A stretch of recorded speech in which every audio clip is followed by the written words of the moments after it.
Magandang gabi. Happy to see you here. So, just finished my review for today. It was not as stressful, but I still have a fan on me because I get so anxious and sweating bullets because I don't know what she's going to throw at me, and I'm just afraid that I'm not afraid. I just want to be prepared enough so that I get the most out of these lessons. And I think I used a very popular technique of avoidance by asking a lot of questions. I remember when my previous students would do that, ask a bunch of questions, and it's like, okay, I can see. I know, the clock is ticking. You got me no, that's not, we have stuff to cover right now. So, great question. We'll talk about it later. The difference between asking questions to avoid content compared to what I'm doing, asking questions to understand content. That's what I'm rationalizing in my head. Because I know we did not cover maybe as many slides in her PowerPoint that maybe she expected, but we're also reviewing tomorrow. And the conversations have been extremely helpful for me because I knew I needed to articulate what makes Tagalog really confusing to me.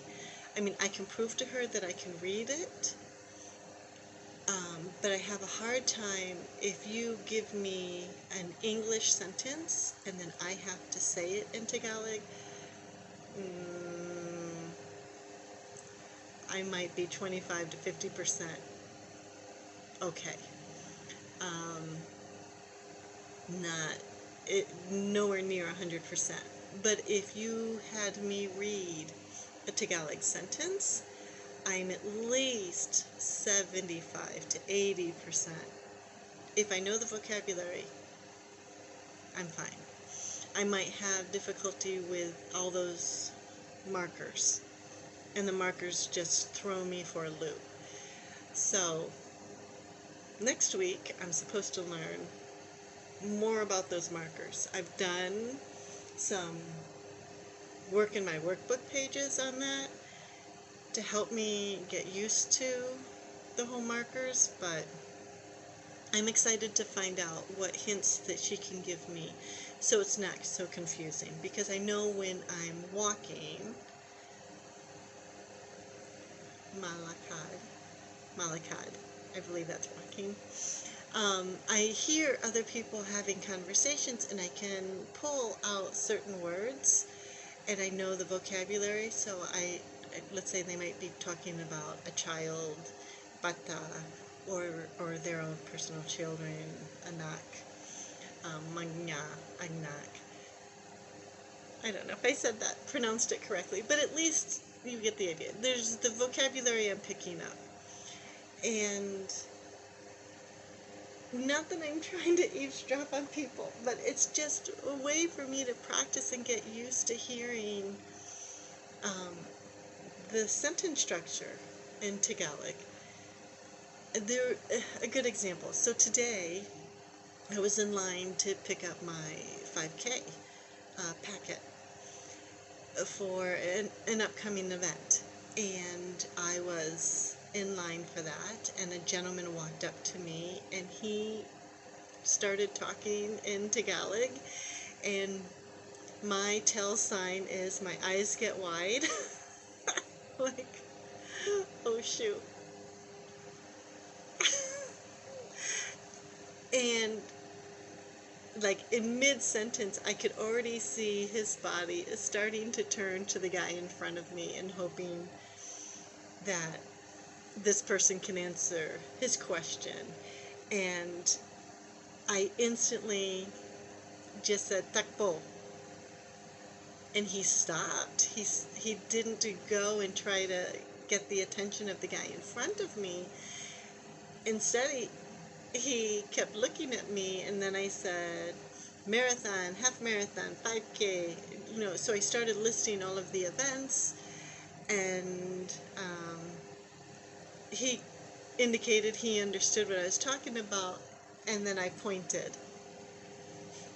The reason why I'm saying that story is because I realized as he's talking to me, and I know I have these horrible tell signs, like, I don't know what you're talking about, because my eyes get wide. I want to force myself in situations that if people talk to me in Tagalog, I am still going to try to understand what they're saying, and I don't want them to go ask somebody else. I want them to really focus on me, and so I can get used to hearing Tagalog sentences spoken to me and get past my anxiety of all those stupid markers. And he did. He didn't go ask the other guy. He stood behind me. Of course, I was listening to my podcast after that.